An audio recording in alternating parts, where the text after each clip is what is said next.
રાધનપુરમાં બે જૂથ વચ્ચે હિંસક અથડામણ, પથ્થરમારો, મહિલા ગંભીર રીતે ઇજાગ્રસ્ત. જૂની અદાવતને કારણે વિવાદ, પોલીસે પરિસ્થિતિ કાબૂમાં લીધી.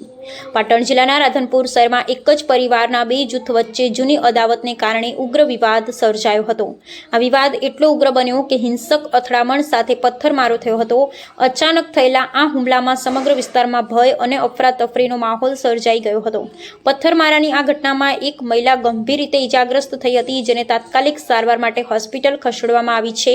પ્રાથમિક માહિતી અનુસાર અન્ય કેટલાક લોકોને પણ નાની મોટી ઈજાઓ થઈ છે. ઘટનાનો વિડીયો સોશિયલ મીડિયા પર વાયરલ થતા શહેર અને આસપાસના વિસ્તારોમાં ભારે ચકચાર મચી છે.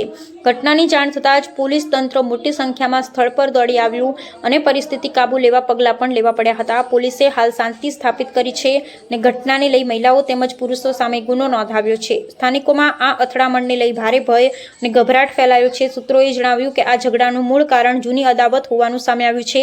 પોલીસ અધિકારીઓ લોકોમાં અફવા ન ફેલાવવાની તથા શાંતિ જાળવવાની અપીલ કરી છે. તંત્ર દ્વારા પરિસ્થિતિ ઉપર કડક નજર રાખવામાં આવી રહી છે અને ભવિષ્યમાં આવી ઘટનાઓ ન બને તે માટે કડક પગલાં ભરવામાં આવશે.